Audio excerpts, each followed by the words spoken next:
On Sunday, India was defeated by Pakistan in their first match of the T20 World Cup at the Dubai International Stadium.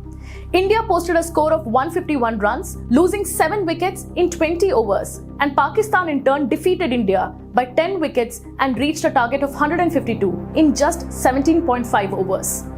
But what happened next was shocking. The cricketing loss of India was given communal colours by hate mongers.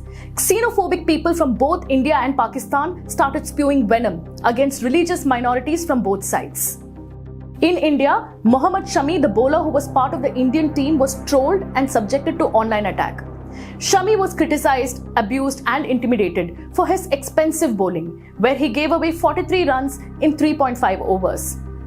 The charge against Shami was, being a Muslim player in the Indian cricket team, he had facilitated a win for Pakistan. This is Shami's Instagram account. Look at the hate speech. From asking Shami to head back to Pakistan, to declaring him an undercover ISI agent, from attacking his family to accusing him of taking money from Pakistan. Shami was attacked left, right and centre. Many Indian cricketers came in full support of Mohammad Shami, from Sachin Tendulkar to Virendra Sehwag, from Harbhajan Singh to Irfan Pathan. All of these cricketing icons endorsed Shami, but the hate mongering still managed to spiral out of control.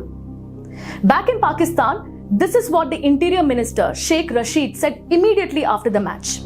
दुनिया के मुसलमान समेत हिंदुस्तान के मुसलमानों के उनके जज्बात Pakistani team के साथ थे. सारी आलम इस्लाम को फतेह मुबारक हो. पाकिस्तान जिंदाबाद, Islam जिंदाबाद. In other words, Pakistan's Minister Sheikh Rashid said that Pakistan's win against India in the T20 match on Sunday was a victory of Islam. He said that the sentiments of Muslims from around the world, including those in India, were with the Pakistani cricket team during the match. In short, Sheikh Rashid made the victory of Pakistan a victory of Islam. When this happened in Pakistan, in India, Kashmiri students were beaten and threatened in 2 private educational institutions in Punjab. Their hostel rooms were vandalized.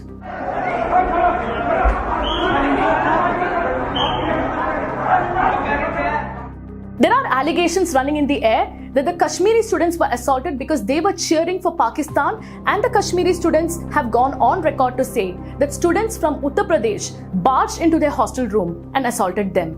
Sir आप देख सकते हैं sir, ये देख सकते हैं sir रोम की यहाँ पे मैच देख रहे थे एंड यूपी वाले अंदर आए सारे, और हम यहाँ पे पढ़ने आए. हम भी इंडियन हैं एंड आप देख सकते हैं यहाँ पे हमारे भाइयों को क्या किया गया. क्या हम इंडियन नहीं हैं? These students are basically saying, see what they have done to us. Are we not Indians? This is not the first time that cricket is being communalized in both India and Pakistan. Cricket, a game that is worshipped as a religion in India, is also often used to polarize people. Cricket is a great unifying force, but since years, it has been used to divide people. Hostilities between India and Pakistan have resulted in 4 wars being fought between both the countries since independence. Whenever there is a match between both countries, there are people from both sides who want the match to be called off for reasons beyond the sporting factor. From cross-border terrorism to the issue of Kashmir, from Pakistan harboring terrorists to India taking a hard stance against Pakistan, several issues come to the fore when a match between India and Pakistan is contemplated. But should cricket be communalized? Is this slow poison of communalization and polarization seeping into the secular fabric of our country and disrupting our Indian ethos? Very recently, Fab India had released an ad called Jasn-e-Riwaz, which meant celebration of customs. This ad was aimed at promoting Indian culture. But soon, BJP MP Tejasvi Surya responded to the ad by a tweet. He said in his tweet, Diwali is not Jasn-e-Riwaz.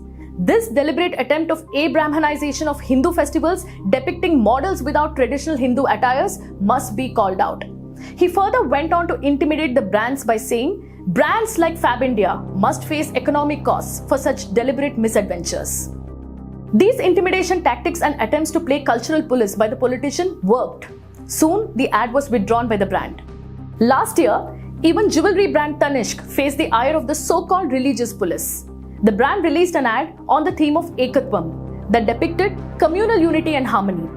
This ad showed how a baby shower was thrown by a Muslim family for their Hindu daughter-in-law. The ad showcased how a Hindu daughter-in-law was cared for by her Muslim mother-in-law.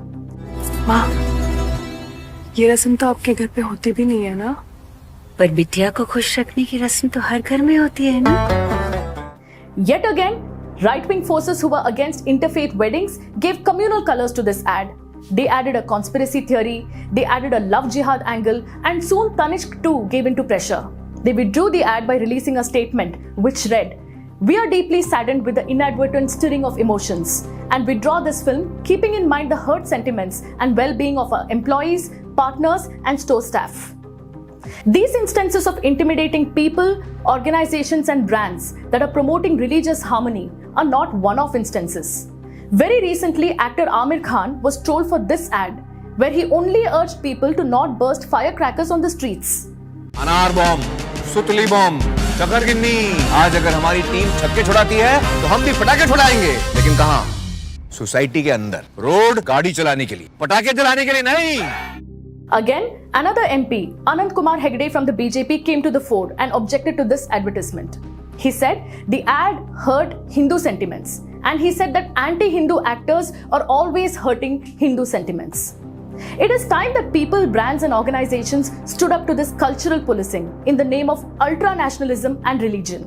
For instance, the food delivery chain Zomato was lauded in 2019 when it stood firm after a Hindu man refused to accept a food order from a Muslim delivery person. Zomato retorted by tweeting this: "Food doesn't have a religion, it is a religion." When the hate mongers were spewing venom soon after India's defeat, Indian captain Virat Kohli, in a true display of sportsmanship and the spirit of cricket, interacted with the winning Pakistani batsmen by embracing them and congratulating them for their performance. In India, cricket is a religion that transcends the confines of all religions. Cricket is a unifying force, but there are also those who are hell-bent on dividing us. These forces that divide us are within our own circles, around our homes, within our families. This, coupled with the venom that is spewed by some of our 9 p.m. TV anchors and debaters, only dilutes what India really stands for: the concept of unity in diversity, the concept of non-violence, the concept of peaceful coexistence. It's time to call out the hate mongers for what they truly represent: communalism, bigotry, and intolerance that should have no place in our society.